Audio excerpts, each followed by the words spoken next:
Hey, everybody, and welcome back to another exciting episode of the OverMark Podcast. Thanks for tuning in. It's your host Dave and my best good buddy TJ. Can't say enough good things about him. And it's the holiday season. We're here. He's a fan. Yeah, there's that. Um, but I don't judge him for that. It's okay. Don't forget to like, comment, and subscribe on all of our stuff. The usual YouTube crap that you gotta say. And how's it going, TJ? How did this week go since the previous week? Nobody's got AIDS. So it's been Well, that's it's good. yeah, that's what I was thinking. You know what I mean? That was a big highlight of my week. It's wow. I don't want to hear that word here again.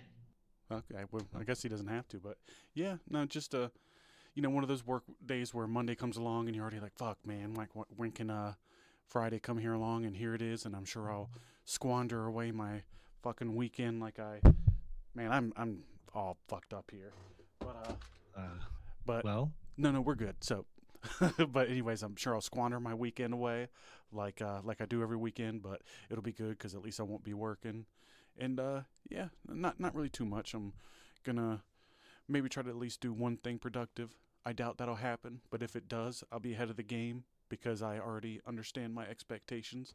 But at least I already got the paycheck, Friday, so there's that positive, and here we are recording, so that's always a good start. And what about you?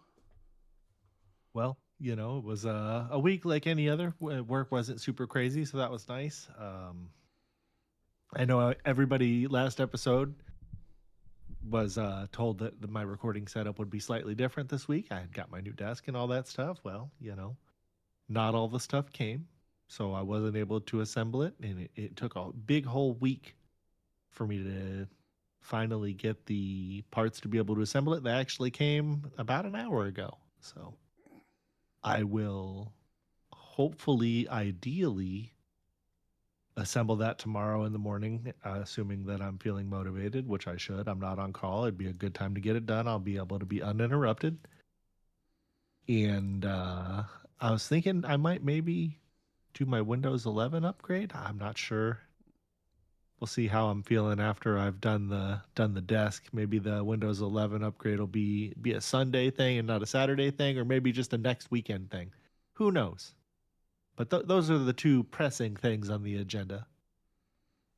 Yeah, I don't really have anything pressing by any means, I guess.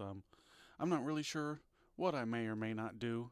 Hopefully, Hell yeah. hopefully want to get into a video game, but my attention span is so low these days that I just end up playing Heroes of the Storm, and they'll go do something else, then come back, and pretty much been what I'm doing a lot of. But yeah, we'll talk about some games shit earlier if that sounds good, because I know we probably will. But yeah, Yeah. what we're going to talk about that happened this week beyond our own boring, miserable, sad sack, piece of shit, scumbag lives. Well, we're gonna talk about some scumbag wrestling, I guess, but probably not for very long. I don't know. It's kind of, Raw was okay. Breaker cut a good promo about how Punk's He the wants only the old straight one. edge guy that looks like a crackhead, and he's gonna steal his wife. I enjoyed that. Women's division and the main event guys are carrying the company. I don't know. What anything particular stick out for you on Raw? Didn't Gunther come out and cut that promo talking about Cena and all that? I believe they started the show Yeah, with that. Yeah. I thought that was pretty good. It was a good promo. And we'll talk about that a little bit more after, so we don't have to go over it too much. Ooh, that's tomorrow. But yeah, SmackDown's going to be happening in like an hour and 15 minutes, and they're going to be doing it's going to be a John Cena oriented SmackDown. So if you're a fan of that guy, I'm sure you're going to really like SmackDown, and I'm sure I'll enjoy it too. I always enjoy the I'm gonna nostalgia watch it. grabs. Did you see the video package that No. they had put out for him? I think it was today Nope. or yesterday. Pretty good. It'll be on the show, I'm sure. For John Cena stuff. Yeah, most likely. But yeah, I don't really remember a whole lot from Raw either. The Asuka versus Sane match was good, but or not Sane, Asuka, Io versus Sane match was good. But they've been wrestling like a lot lately. I don't know. Dynamite happened, and It had that Mike Bailey Kyle Fletcher match, which was actually a pretty amazing match. I think I liked it a lot, mainly the last 4 minutes. It reminded me a lot of a match that I had saw the highlights for from Will Ospreay and fucking Mike Bailey. But anyways, I was trying to explain to somebody, like this tournament format. They said that the match outcome wasn't predictable, and there may be some truth to that. But there's a guarantee that in these tournaments that somebody's going to lose, because you can't just have somebody win through the whole thing, because it's a points-based system, right? So to even it out and there be suspense, people got to lose. So you're going to have these unexpected losses. What the problem is they're kind of a foregone conclusion because of the format of this type of tournament, as opposed to like a winner moves on, which are in my opinion, that's the fucking way to go. You know what I mean? Like last man standing. But these tournaments aren't the worst. They do have some really good in-ring matches, but usually that's AEW in general. But I feel like this is definitely a step up from their usual in-ring quality. But that being said, you can't build Kyle Fletcher as a star losing to Mike Bailey. So it won't hurt him too much, but it definitely doesn't help. And I just it's just a shame, because regardless of how talented Mike Bailey is, the presentation from somebody switching the channel from, oh, let me check this out, oh, here's this fucking guy again, and then they're going to change the channel. And not everybody's going to do that, but I think you would agree that Mike Bailey is a solid hand in the lower or mid card, right?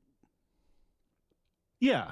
He is what you would think that what we thought Billy Gunn was, but obviously Billy Gunn was much better than that was just where he was booked back then when we were kids. I'm not trying to show the Lower guy too mid much. card guy. No. He's doing good with what he has to work with. I just wanted to kind of highlight how this match makes the tournament format of the C3 or C2, whatever it's called, predictable, and how it generally isn't capable of building stars, and especially because the guy who's won it, Okada, hasn't done shit with the belt or anything. Like, he's had a completely terrible, forgettable year. So, I mean, I don't understand. Nobody's gotten over from this fucking tournament beyond some matches that people will forget about a month down the road. I know I sound like a hater, but no, I don't think so. It's realistic. And then I don't know. I fell asleep during Dynamite. Take us to the one highlight that you.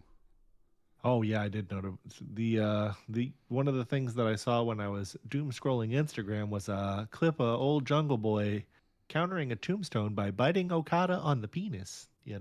And I'm sure that's not the first time that he's put his mouth on a penis, but I don't think that that's doing wrestling any kind of favors.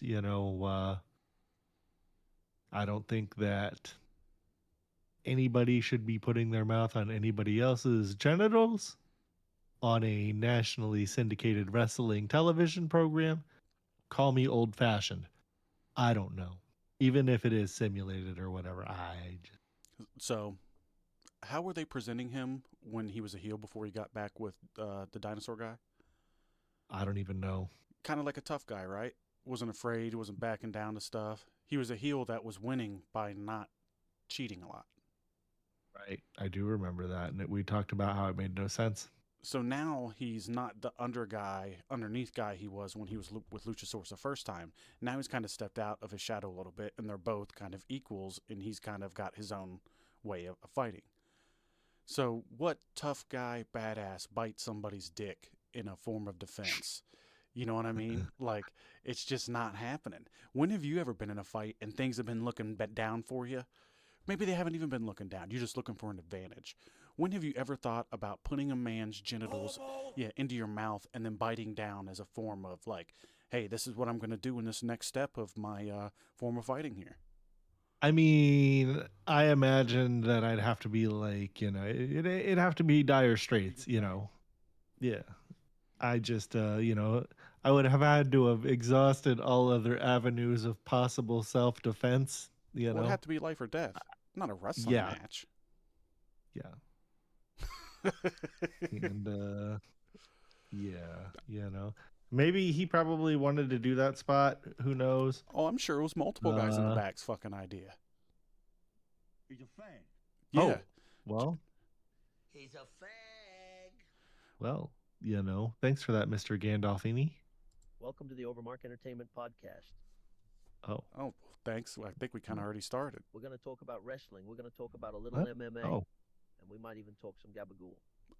okay. That's kind of interesting because I'm pretty sure that this was our podcast that we were hosting, but is it getting taken over by somebody? Yeah, I guess so. Screw Kinda all this strange. wrestling crap. I just want to get a little slice of my gabagool. Listen here, Tony, you back the fuck up off our podcast. Don't make us come up. Yeah, don't make us come up to North Jersey and show you that your family is nothing but a glorified crew. Oh, damn. He's out of here. I don't want to hear that word here again. Screw all this wrestling crap. Oh, I no. just want to get a little slice of my He's gabagool. back. This piece of shit. Go get your Get gabagool. outta here. Yeah, get the fuck out of here with the gabagool. Yeah. I don't want to hear that word here again. Oh, well, that makes two of us. But Yep. So beyond that, we actually didn't cover SmackDown last week because we had gone on this. We were coming back from the break. We're not really going to cover it that much this week. But Gunther beat LA Knight, right? Was that the big takeaway from that episode? That was. Okay. Other stuff happened that I can't recall or care about. So I think that leads us into maybe what we're going to be talking about now. So there's a lot of people that really weren't happy about Gunther beating LA Knight, right? For multiple reasons. I'm going to list them real quick, and then I'm going to ask you what you think about some of these things. So Sounds good. they don't think Gunther needs the rub, which it's John Cena's last match retiring him. Anybody deserves or could use the rub. It's like it's a one-time deal. So yeah, he deserves the rub, and he deserves it, I think, because he's going to be a guy that they're going to be backing for a while, right? Yeah. He is going to be one of their main event badasses for like the next 5 to 10 years, assuming that he stays healthy. And something like this kind of solidifies that you're on a certain level, What does this tell you And- about what they think of him in the back? Obviously they believe that he's on that level. So, this is their way in wrestling storyline form of explaining to the fans that this guy is on this level and this is how he should be viewed moving forward. Whether or not people accept that or understand that is a whole other thing. That's Beatus wanted it to be LA Knight. Why wouldn't Brandon you? wanted it to be LA Knight. I did too. Honestly, I think that's exciting. Yeah. But I completely understand what they're doing here, why they're doing it, and it does make sense. And it's just like Brock beating the Undertaker, except for that sucks and should have never happened, and this actually makes sense. So And the reasoning is the same.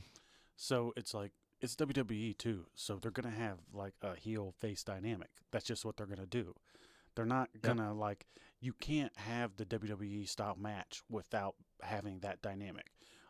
There are other situations where it has worked and been a thing, but it's like this isn't Ric Flair and Shawn Michaels. No offense to Cena or Gunther, but it's like those are like two of the best in-ring storytellers of all time, and every other aspect of wrestling too. But I don't know. Gunther definitely deserves it. They're going to be pushing him as their top heel, I feel like, on the show for a while. They've kind of, he's had a couple injuries this year, so maybe that's why they don't feel as hot about him. And just because Gunther got it doesn't mean that LA Knight doesn't deserve it either. One guy gets it. But I think that being said,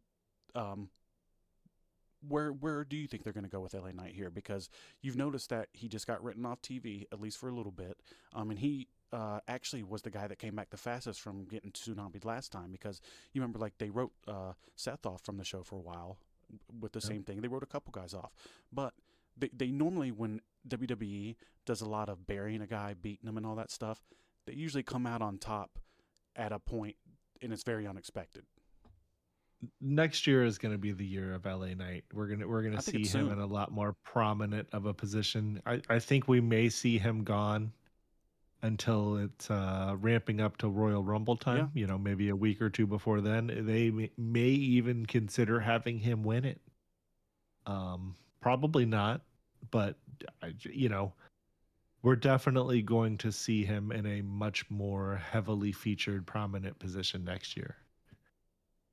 Yeah, I agree. I think they hear the fans, and I think it's going to happen. It's just it that sort of stuff doesn't just happen overnight. Obviously, you have to, tell the story or whatever. Yeah. I guess you could tell it at whatever pace you want to, but yeah, it's slow burn. Yeah, I think a lot of these people that are upset think short term when it comes to the whole bigger picture, and the bigger picture is generally like they want Gunther to be the guy, and they've had him put over a lot of guys. We put over Jay in WrestleMania. Yep. He's not selfish. Tapped out. Yeah. Multiple things that I read about this match. It's going to open the show tomorrow. That's already been debunked. Oh, really? Yeah, so was being said, but it was mainly I think Brian Alvarez was the big guy saying it, but he's a pedophile. Oh wait, no, I shouldn't say that. That's a joke, by the way, everybody. But yeah, I'm it's gonna close it. From what I've read is the latest thing, but it deserves to. Apparently, there's going to be interference in this match. If it's like a typical Cena WWE match, there's going to be a lot of bullshit going on. But Gunther deserves to win. He definitely deserves this match. It makes a lot of sense when you think about it. And I honestly couldn't really think of a better guy when you really think about long term here. Think about what's going to be happening at WrestleMania, who's going to be in the championship picture, and Gunther's probably not going to be too far away from that. So I read that the match was going to be very long. Yeah, I don't see why it wouldn't be, and the crowd's going to eat it up, So it's the whole time. Yeah. Yeah, and Cena's going to have them in the palm of their hands, and that's one of the other reasons why you're going to have the heel face dynamic. That's really going to, I know it sucks for a lot of people that are all about the whole action and the fast-paced match shit, and I love those kind of matches too, and there's definitely a place for those. But when it comes to having people really on the edge of their seats and just caring about what's going on, Cena is pretty good at that. And just because somebody's doing a little bit less and getting more out of it, I mean, you can't shit on him for that. And this is going to be the dynamic, and it's the perfect guy to get that kind of match out. So, is this match going to be as good as the Cena AJ match that we just saw? I don't know. It's going to be different, Gunther doesn't do the high flying stuff, so probably not to a lot of people. I mean, that's when it happened and we talked about it. Yeah, it was, to me, it was the best Cena match of all time. So yeah, it was definitely one of hard them. to top. Yeah. But yeah, I think we covered that one pretty good. Unless you got anything to add to that. Nope. Thanks, Cena and Gunther, for giving us some stuff to talk about, and all you goofs out there that are mad about it. Stay mad, I guess. I don't know. It's fucking wrestling. Yeah, it's you don't always get what you want, right? Yep. And sometimes, in the context of wrestling storyline, you probably shouldn't get what you want because, fuck do we know? I don't know. Sorry, I don't know nothing. But I do know that I got a little PSA here that I want to toss out. Oh, wow. And I'm going to do it in the way of bouncing some questions off you and see what you think. Okay. So, you know how Dave Meltzer comes out and he's the only sole source that has ever released an AEW pay-per-view number, correct? Has anybody else done that? As far as I know, no. So, is Dave Meltzer a reliable source when it comes to these kind of things? In 2025. In 2025. No. How about in 2010? Maybe. I think he was. I mean, but sorry, I wanted to give a little bit of credibility to the guy. He used to be the pay-per-view guy, right? He used to have the numbers. He did. And then everything shifted towards being network based and things of that nature. So all that stuff kind of fucked off for a while. until AEW came back, I guess, doing pay-per-views. So AEW is a privately owned company. So Yep. these numbers don't get released. I saw a guy the other day saying, "Oh, Warner Brothers Discovery releases the numbers." It's like they're not AEW's pay-per-view provider. They are the most recent joinee to be able to provide them, right? But AEW pay-per-views, I think they literally have like 6, 7 providers that they go through, right? You have a lot of options. Yeah. So that being said, have we ever got an official? I think that's at the beginning, but I don't need to keep beat around the bush here. Any AEW pay-per-view numbers that anybody sees out there, they're not real. They couldn't be, because they're being released by a guy who essentially doesn't really back up numbers. He'll say he does, but it's behind a paywall. And then when you actually see behind the paywall, whether you pay or it's leaked, there's no verifiable information there. There's no names, there's no sources, and this generally happens every time he releases these numbers, right? There's no sources. Yeah.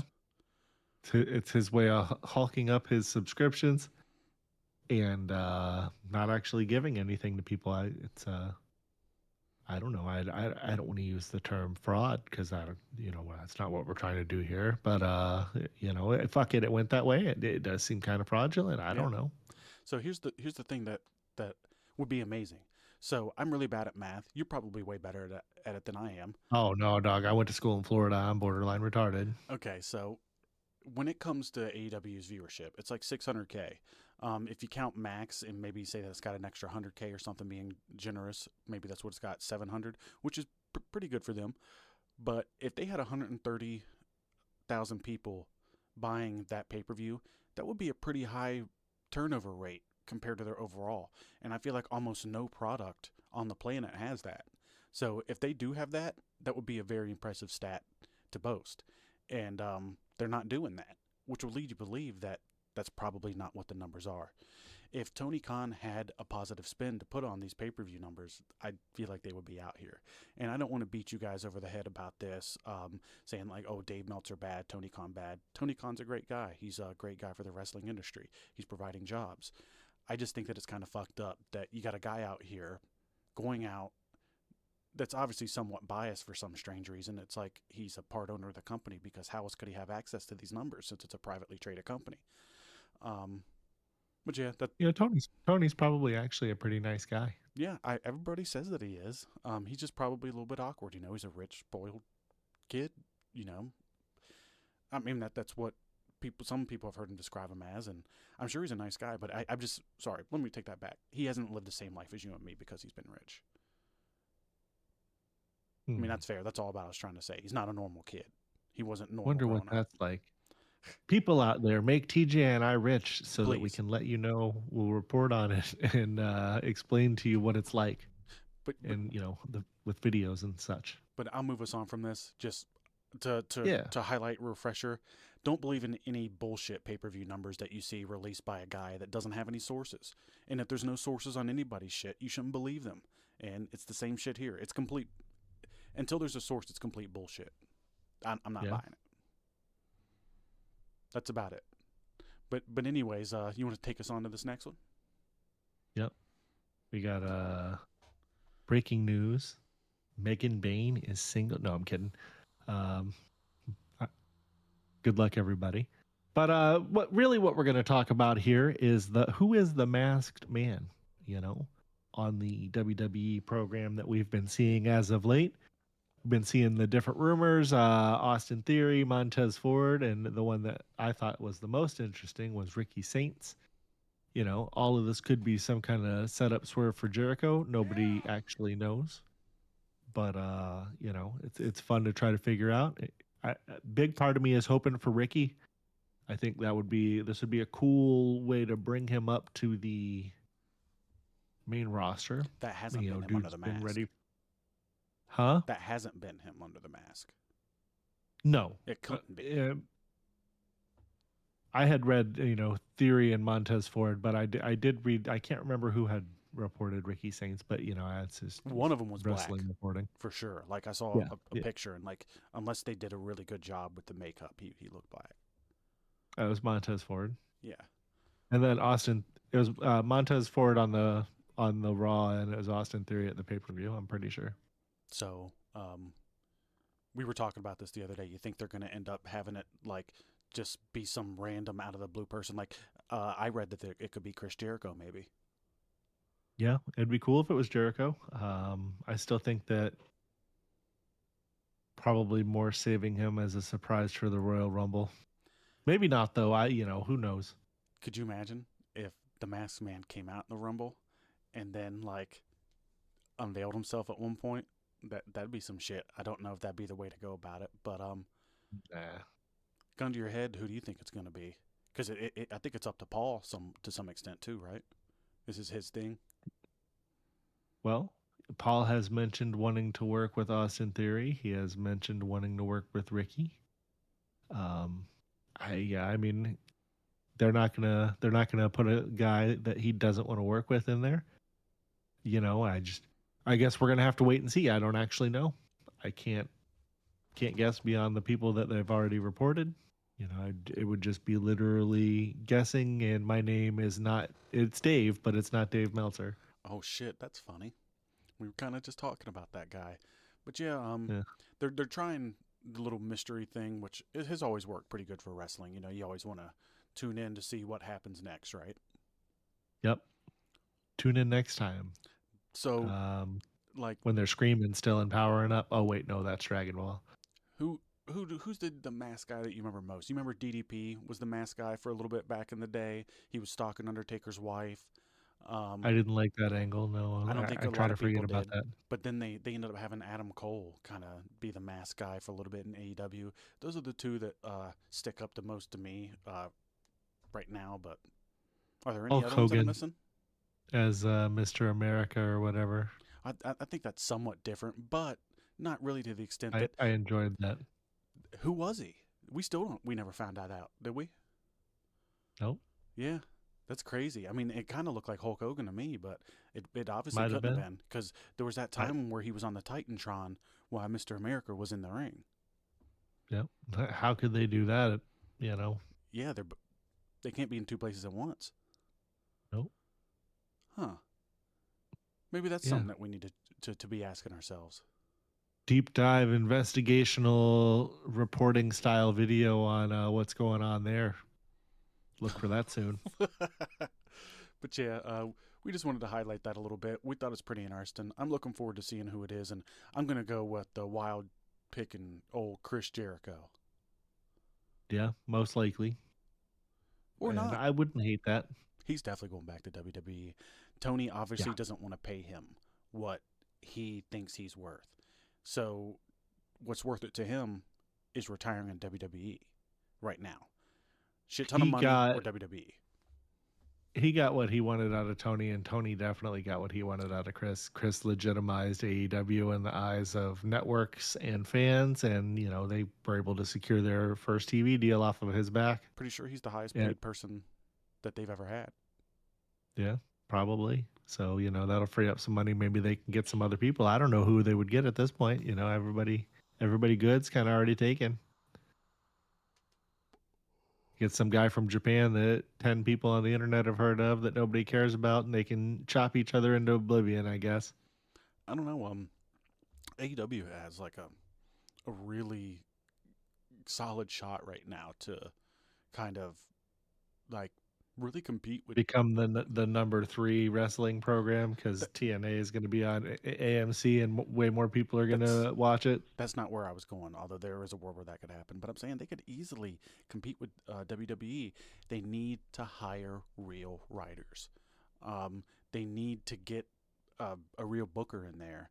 And if they were doing shit right, which they could literally be like a month away from some good shit, but they're going to keep going the direction they have, and the matches are great, but they're just missing that little link. It's more than a little one, but I don't know. We'll talk about this another time. I'm just saying, I really believe in them. I feel like WWE just keeps handing them the ball, and they just keep dropping it.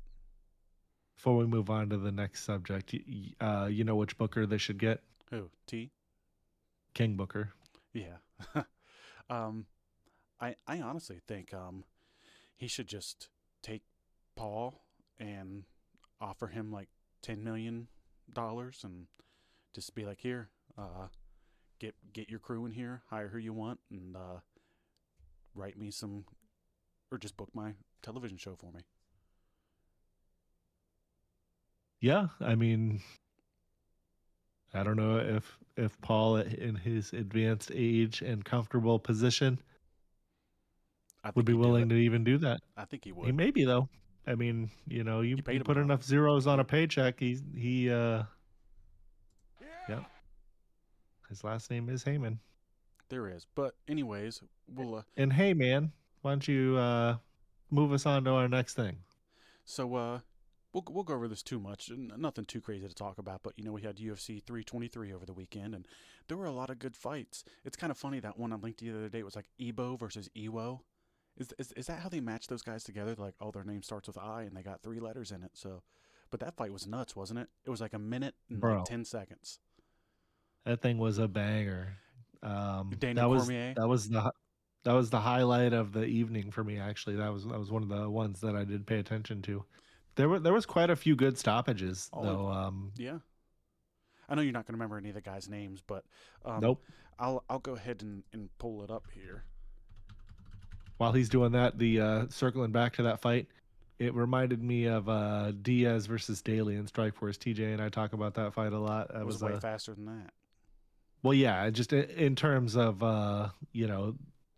one dude's throwing a haymaker and the guy's down to a knee, and then he's back up, and then the other he's throwing a haymaker right back. These dudes were throwing caution to the wind, and just they were going out there and getting after it. Both of these guys, I felt, should got fight of the night bonuses. I believe they did. But good. But anyways, it's kind of sad because this was like a passing of the guard to some extent. All the old guys lost. But so the co-main event, Joshua Van versus Alexander Pantoja, or whatever. I always say his name weird. Pantoja, this was like his 6th title defense, or maybe 7th. He's one of the best fighters in the world. He ended up losing by TKO like 26 seconds, and because he went for a high kick and then fell and then broke his arm or dislocated his elbow, whatever the exact thing, because that was a freak injury. Yeah, it was not. That looked like it hurt. And then Marab was going for the 4th title defense in a year, which is the most that anybody's ever done. And he ended up losing to a guy that he's beaten before, in Peter Yan, who nobody really had him giving him a shot of winning, and he came out and pulled it off against, I think, the number 3 pound-for-pound fighter in the world. So, I mean, that was some good shit, and it was a really high-level fight, one of the highest-level fights that we've probably seen in a while.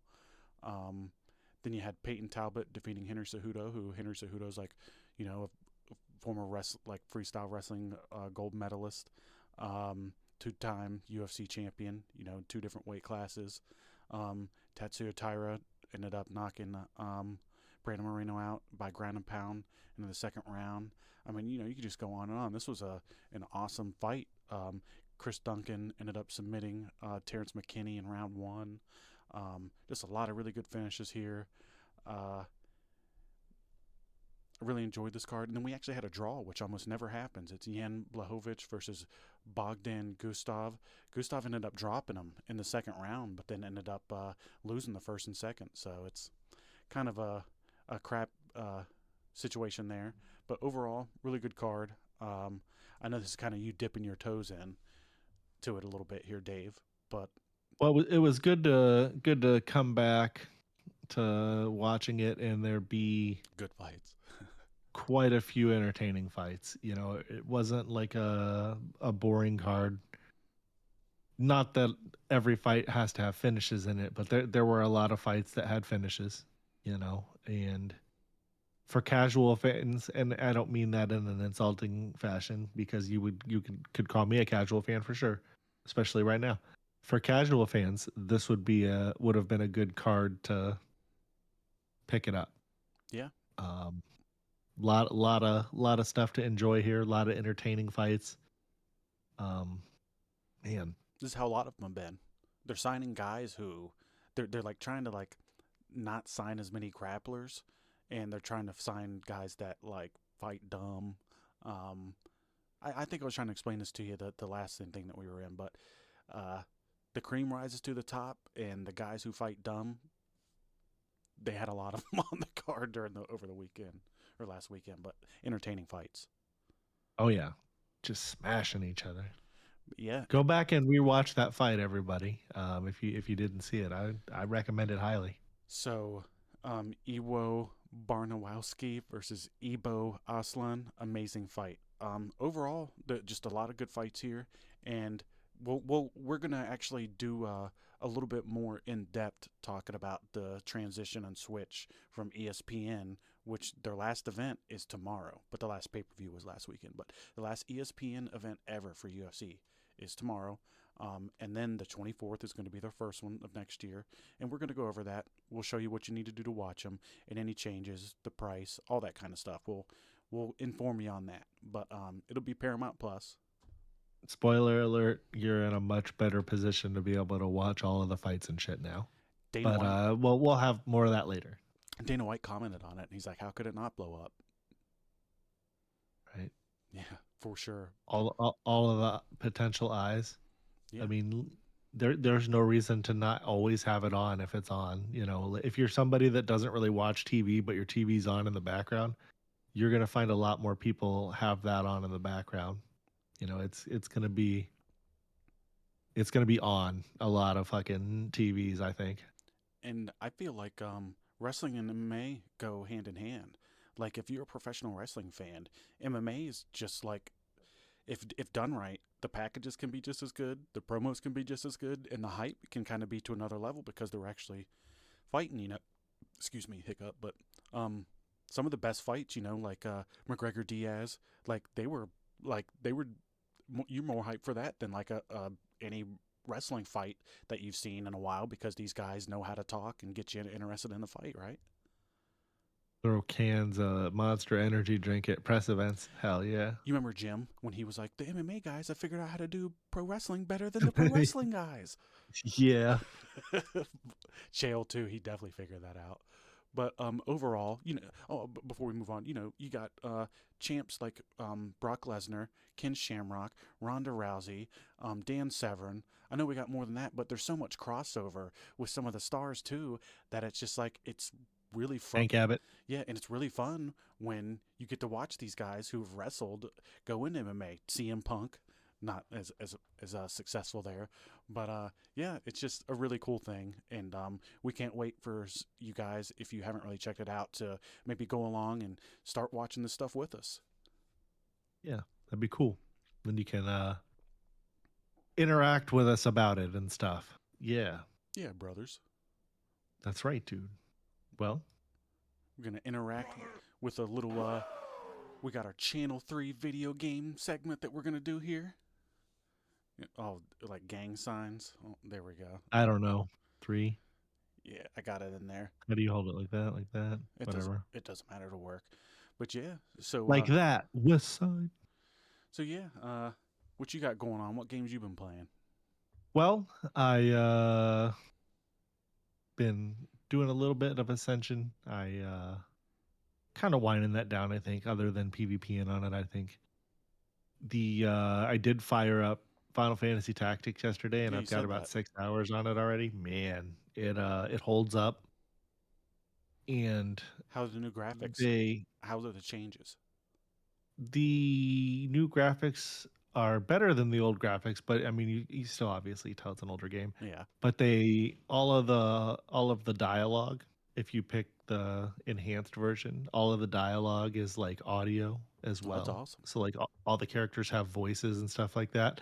I think that it makes the dialogue and what's happening a lot more impactful, you know, because the tone and inflection of people's voice, and Yeah. you know, sometimes just hearing it as opposed to reading it.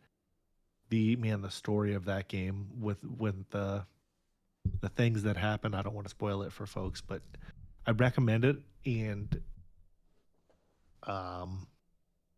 yeah, it's hitting right. All the you know, it's only been 6 hours. You know, I spent a lot of that just grinding, trying to Hey, level whatever my you're having guys up fun. to their jobs a little bit. Yeah.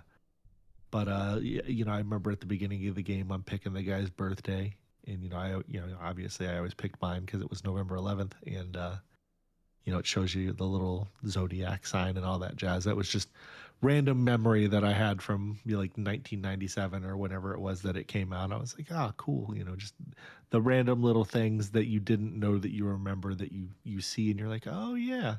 So I'm experienced a bunch of that so far. Yeah. Yeah, I want to get that game. I haven't got it yet. I always like to get stuff when it Expensive gets still. cheap. Yeah, I Yeah. usually wait. But yeah, I'm looking forward to playing that at one point. But I pretty much have so I've been playing Heroes of the Storm. I think we talked about that at the beginning a little bit. Um, I bought this. I think it's like True Fight 2 or something. It's like a VR boxing game. I've been playing that on my MetaQuest. I did get that midnight or that nightclub simulator. You can shoot, punch people in that. But the boxing one, it's kind of like helps you get in shape a little bit too, because you're like fucking Oh swinging your arms a lot and. man, miss me with that. Uh, Trying to get me in shape in disguise of playing video game stuff. Oh, that's not That's why I'm why I playing it. didn't like the Wii. I'm just saying No, it's I know. I'm just it can't hurt. You're up moving. Um, yeah. but yeah, it's fun. I'm looking forward to getting it down a little bit more. I just actually got that today. Because the Midnight Simulator, I was like punching people on that, but it's Oh, like, that's cool. yeah, it's funny. You get brass knucks and you go up to them like pop, pop, pop, and drop them. but it's not as like realistic as the boxing one, so that's why I wanted that one. It has like a campaign, single player, all that. It's got multiplayer too, but obviously I'm not touching that yet because I haven't got that far. But Oh, cool. yeah, so I don't know when I'm gonna try to play something this weekend. I was bullshit about doing it, never do, but I really need to just pull out one of the old consoles and just go through one of my favorite retro games and play it. But I just always bullshit with everything because I have ADHD and there's just so many options. Yeah, there's just so many options and it's just tough. I forget what it's called, but when you have all these options, you can't pick. Option paralysis is 100% a real thing. Yeah, it's tough. When guitar manufacturers, amp manufacturers, and pedal manufacturers started putting all these different options into the different things, like you get an effects pedal now and it'll have like 100 different options, and it's like, Yeah. fuck, man. You gotta learn all these menus and modes and all this different shit, and it's like I just wanted to play guitar, and now I gotta have a fucking PhD in how to work this thing, and it's like So long story short, option paralysis is 100% a real thing. I've experienced it, and that is the term for it, by the way. Well, when you got like these like flash cards too, and it's like you got thousands of video games that you can choose from, and it's just a lot. But I don't know. We'll see. Where do you even start? I have no fucking clue. I got an idea though. What's that? You figure out a way to catalog them, and then you have like those randomizers that's like, oh, draws a name from the hat randomly, and that's the winner or whatever, like the random Google prize picker or whatever the fuck. You just throw all the names into that and have it pick one. I guess I could do that. Takes away the hassle of having to sort through, and maybe it'll pick something that you otherwise might not have picked that you end up enjoying or that you think is terrible. But either way, it's a neat little exercise, I suppose. I need to play Tears of the Kingdom. Maybe that's what I'll do. Because I have it and I got the Switch 2 upgrade and I just played it a little bit. So we'll see. I think I was like bullshitting. I was like, oh, I need to play this on the emulator. But it's good enough on the Switch 2. It looks pretty good. And, it's running at 60 FPS, so that's not bad. It's way better than the like 15 to 25 that it would run in on the Switch 1. But yeah, let's switch it up a lot. I wanted to ask you. We got it on our little notes here. What was like your first PC gaming experience? Well, when I saw that you put the notes for this, I had to really sit down and think about it. And, at first, sorry, this is going to be kind of long. At first I was thinking, it's like, it's probably like Wolfenstein, right? That's a lot of people's first But then I had to do a little bit more thinking, and turns out it was more probably like kindergarten or first grade on the old Apple II computers, the Oregon Trail. That would have been my first PC gaming experience, and That's ironic, isn't it? people still talk about it to this day. It is ironic. What do you think yours was? It was probably an Apple machine too. I don't know which Apple machine it was, but they had Oregon Trail on there. They had that one game where you land the astronaut or whatever. They had a whole bunch of different games that I played on that. That was in first grade in South Carolina, Rock Hill, and then they also had some Macs at one point in Maryland too, but they didn't have as many games on it. Dr. Quandary. Remember that one? That doesn't sound familiar, but they had this one game where you like made a roller coaster and the roller coaster cart was like a hamster. That was one of them that they had on the Macs. But yeah. But when did you play a PC for the first time? Like an actual, not a Mac.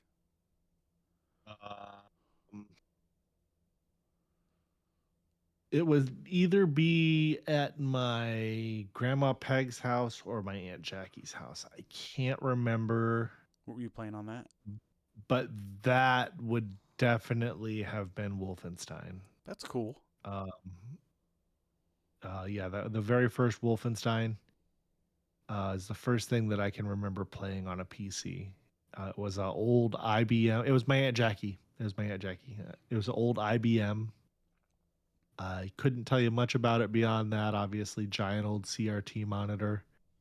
And I mean, this is early 90s, 91, 92. Whenever it came out, is very, very early on. Maybe 93, I don't know. Like, again, I don't know when it came out, but early 90s. Definitely before 1994. My grandfather had this neighbor, and I would go over to their house, and we would play on their computer. They had Myst and a couple other PC games. But yeah, that was one of my first introductions to actually like a PC gaming. But my aunt had a PC, and it wasn't the best, but it was like a compact Presario, maybe not a Presario, it was some form of compact. I played this motors cross game on it, and I don't know, I would always like try to hop on, and if any of my buddies had a PC, I would try to play games at their house. When did you get your first PC? Remember the ahead. e-machines? Yeah. They'd be like selling them up, and then they would advertise "never obsolete." Oh yeah, they get obsolete. Yeah, I was gonna say this is like 6 months. It's obsolete. What the fuck? Never obsolete. I don't know what that was. I was young man, not paying attention then. What were you gonna ask? What steered you to get your own PC? Like, when did you get your own first PC, and like, why did that happen? Well, growing up, my family didn't have a ton of money. My friend Chad was the first person to get a PC. And coincidentally, that was also the first PC that I ever played a Blizzard game on. It was the Warcraft Orcs and Humans. Well, that's awesome. So that started my long-term sickness with Blizzard and Warcraft games. We got our first family PC, I want to say like 95 or 96. My stepdad was a foreman for a big electric company in the South called Merritt Electric, and they used to do all the Publixes and shit in our state. There was like a raffle at a company event. Oh man. And my fucking stepdad won. It was like a brand new computer at the time. Windows 95 had just come out. The whole thing. And so that was our first PC, and that was really cool. I ended up playing Diablo on that. Yeah. When Diablo came out, that was really fun. That's awesome. I remember skipping school, dragging the super long telephone cord from the back of the PC to the other side of the house to plug into the phone jack, because there wasn't a phone jack in the cable or in the computer room, and just playing Diablo all day. Yeah. That sounds awesome. The Blizzard games back in the day really hit like way different than they do now. Insane. I had my first computer that I had at like the place that I lived as a kid was like an HP, and it was like the one with like the little front that was like see-through plastic on like a part of the little, it looked like a shield on the front. It was everything else was Yeah. tin, but it had a little piece of plastic on the front. But yeah, it played The Sims, a couple other games like a little flight simulator and stuff like that. But I was still mainly still a console guy. Um, I didn't really get hardcore into PC gaming until I was like 14 years old, around then, and that was kind of like I was like playing Halo and stuff on it, and Fantasy Star Online, and then that's when World of Warcraft kind of came out around then. Um, and then I used that PC to play that, and then the rest is history, you know. But Oh yeah. that you know, One of these days we'll have to show our PCs on the show. That is one of the things I'm looking forward to about my new desk. Like I'll have the like a work area, just a little bit better of a setup to be able to show and tell things. yeah, Yeah. yeah. You know, my actual PC's downstairs. Well, that thing's nuts. I love that fucking thing. Yeah, he's got the mothership PC. His shit's real good. I mean, mine's a decent it build. is. It's a respectable build, but it ain't TJ's. Yeah, that's when your happiness becomes like, I've just, I don't know. I don't know if I mean to say happiness comes from PC gaming, but I mean I just really like, I spend all my time on my computer and I like it to be nice, you know. Yep. But You wanna build it for quality, longevity, and performance. I got the performance shit down pat. But Yeah, I always try to get like 5 to 10 years out of mine. And my builds usually last a while, so it just have you ever beaten Oregon Trail? Speaking of that, you know, I haven't. I don't think so. It's a tough I game. really don't think so. Yeah, I mean, I imagine we could probably do it today. I liked hunting, shooting the shit little We mini could, game. yeah, maybe we should. Give her a try. Oh wow, you know what I just realized? What? Not realized, but remembered. Flash games are gone. Yeah. There used to be like a website that you could go and play Oregon Trail in the form of a flash game, Oh, and we used to fuck around on that out at work. they have emulators that you can play through the browser for all the Mac stuff, so it's like easier than ever to play those games. You can play fucking Well, that's cool. you can play 64 games through the browser these days. Really? Yeah, like you can play. You'd be surprised at what you can play through the browser. Um, yeah, it's funny because like when we were kids, we had these little Newgrounds and these little shitty fucking games and these dating sims that you would fuck around in at like 3 a.m. because you're a fucking horny little 13-year-old kid or whatever your deal may be. But yeah, overall, yeah, PC gaming kind of changed my life. I'm no angel. I do stupid shit and have done stupid shit and made mistakes like everybody else. But I feel like if I didn't have the PC there, I would have been out doing way more stupid shit. And that's why we're friends. That's why some of my best friends. That's how I know them. And then some of the best people that I feel like some people could have as friends. And it's funny you tell people my best friends are people I met from World of Warcraft. But there's a lot of people out there that I think can say that. And I wouldn't change any of it for a second. Exactly. I mean, that's same as me. I don't think in the modern era people make friends the same way that you used to either. Like, you meet people however you meet them. And also, I just sent you the link for that game, The Secret Island of Dr. Quandary. I'll check it out after. I now know why they let us play it at school. Looking back on it, it was an educational game. These pieces of shit were trying to smarten us up. Hey, if a game's fun, it's fun. Doesn't matter if it's educational.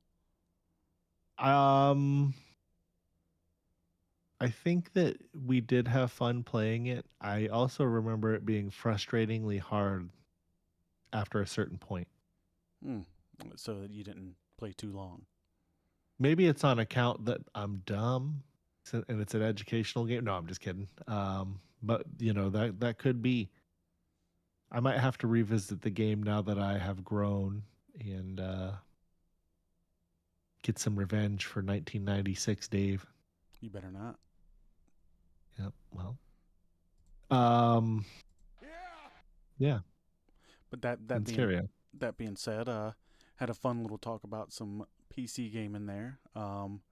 We did. Yeah, Thanks for that. we'll be doing a little bit more PC gaming probably after this and tomorrow and the day after that. And we got that Discord. You guys ever want to hop on, talk to us? You know, Yep. or just send us some messages, send us some ideas or all that bullshit. Because we're some easy guys to find. But before we wrap this up, I think we got one more little thing we're going to talk about here, and we're going to talk about it real fast, and it's not going to take too long, or it can take as long as we want, because it's our fucking podcast. And if any of you cocksucking motherfuckers got a problem with it out there, we know a guy that can just make you disappear.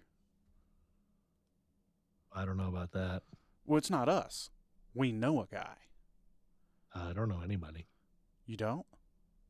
Nope. I don't even know Screw all you. this wrestling crap. I just Oh, want to get shit. a little slice of my gabagool. Oh, there he is. Oh no, he's gonna get us. I don't know that guy. Oh, you don't? Oh, okay. No, Well- I wouldn't want to disrespect that guy. That's for sure. That's all I know. He's a fan. Oh, well, I'm not saying that. sir. No. If you say so, sir. Yeah, yeah. We're going to talk about wrestling. We're going to talk about a little MMA, and we might even talk some gabagool. Yeah, you Oh. you mentioned that earlier. Thanks for reinforcing that, Mr. Tony, sir. And if it's okay with you, we're going to talk about this Netflix deal and how basically everybody was sure that Netflix was going to end up being purchasing half of basically what Warner Brothers Discovery is. Sorry, so Discovery's going and doing their own thing, but the HBO streaming rights and the HBO shows. But you know, maybe not. Seems like Paramount's throwing a way larger bid out, and they're trying to buy the whole thing. It's for like, I think, $103 billion. They got a lot of Saudi investors, and it's seeming like they're still going to go with Netflix. But I mean, they could end up suing them because they have more money. I mean, there's a whole bunch of legal bullshit that's involved with this. Isn't that right? Well, yeah. They have to at least look at the offer and check stuff out. Elsewise, they're not doing their fiduciary Due duties diligence. to their shareholders, at which point the shareholders could get mad and, sue them. Screw Go all after this them. wrestling crap. I just want to Yeah. get a little slice of my gabagool. Ultimately, though, he's right about that. This could, affect the entire landscape of wrestling. Yeah. Who knows where AEW lands after this? There's another one of those guess things, just like we're guessing the mask guy earlier. It's impossible to forecast. It'll be interesting to see once the ink dries on paper, whatever deal gets done. You know what I think is going to end up happening with wrestling content and the media rights? It's going to dry up. I think that WWE is slowly going through every content provider, and they're having a contract with them, and in the end, they move on to somebody else that's willing to pay more money. And at some point, AEW is obviously, like, I would be surprised if they get a better rights deal next time. Maybe they do. It seems like these companies always do, but I mean, in every aspect, they're not doing too great, right?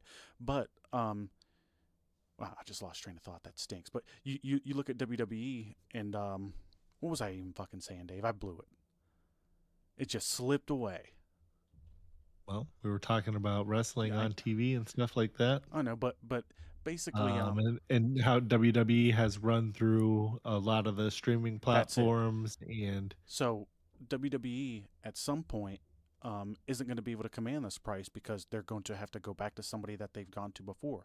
Now, that has happened in the past, but what's going to happen when AEW can't command a higher price and then there's no competition? And since there's no competition like at all, then they're going to be like, well, you're running back to us to show your show. We're not going to give Yeah. you more. I think that WWE will end back up on USA at some Same. point. They always do. Remember it was Yep. UPN once? Yeah. UPN. Yeah. I used to watch Pokemon on that Oopins. channel. Yeah, dude. But yeah, we don't have to go over that too much. Just it's not official No. yet, and it won't be for a while. So even if Netflix were the person to go through it, nothing's finalized for like years, probably. Yep. Well, we were going to have an extra segment for you today, but the USPS has They're letting you not down. yet. A lot. Yeah, there's well, the busy time of the year, I'm not going to give him a hard time, but the radioactive Larry has not yet arrived. He was due to arrive today. It's showing that it's still sitting at the post office in Ybor City, so it's not coming today. But I will save it when it arrives, and I will still give you the talked about unboxing of said radioactive Larry, and they're still available on the zombiesailor.com. You go on there. They benefits Pause Chicago, which is a good cause. So, I guess technically you got a little bit of the extra topic here. We're talking about it, but it didn't come. Yeah, brother. I'm excited for it though. It's gonna be cool. He's a little good glowing boy. Yeah. Well, I'm looking forward to it too. It'll be our first official unboxing on the show, and we're excited to see it. You're gonna have People like that stuff. You're gonna have to do basically. I think we might have to end up like doing a thing where you like take your camera and do like a top-down view or something, or are you just gonna hold it up? Yeah, I figured I would kind of just take the box and I would cut the tape on it, and then I would like open it like at the camera, like this type of thing. Okay, that sounds I don't good. know. We'll figure it out. I've also looked at some of these things that's like a ring light, and then it's got a camera holder, and then it also has a thing that would hold your phone. So like I could do this type of thing where I could record shit with my phone as well. So there's a lot of different options out there for content creation that I didn't necessarily know were a thing. That some of them are relatively inexpensive. Yeah, we're learning as we're going with this. Sorry, excuse me. Yeah. I mean, how would we know that this shit exists? It's not like every day we're shopping for it or something. It's just like you have an idea or you're looking for something and you see something else and you're like, fuck, I didn't know that existed. That's something that could be useful. Yep. It's one of the great things about capitalism. They invent the things that you didn't know that you needed. We hear that. Well, let me tell you something. Oh, wow. Yeah, he is telling us something. I think that he's telling us it's time to get out of here. I don't think he's telling us the other thing, Mr. Soprano. That's not nice. But Welcome to the OverMark Entertainment Podcast. Oh, Lord. It's the end, man. Why are you welcoming people to the podcast? He doesn't know which way's up or down. He's loaded with gabagool. I don't know if he is. We're gaped. Oh, I hope not about that. Hmm. Well, this has been a fun episode, though. Collision review. Well, I don't think we're doing that, are we? No. I can't believe that that's still a show. But irregardless of that fact. WWE Raw review. Oh. Well, I guess we can thank the president guy for. You think Tony brought him in? We have some strange guests showing up here. Dickhead. Oh no! And I got news for you. What news do you think that is? I'm pivoting it to you. Knock it out. My mother's a fucking whore.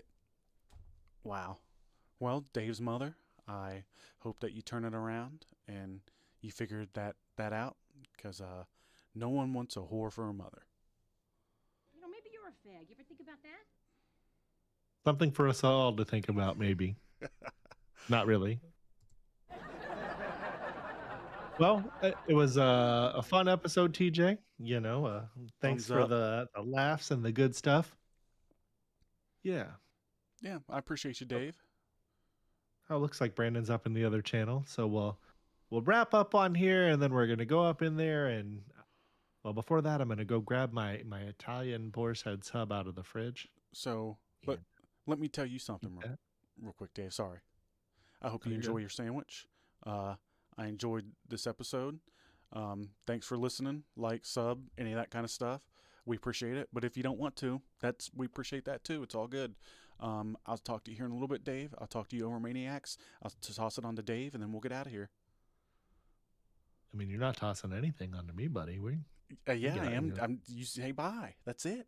Oh, okay. I thought we were talking about something else. Anyway, have a good week, over Maniacs. We'll see you guys next time. Take it easy.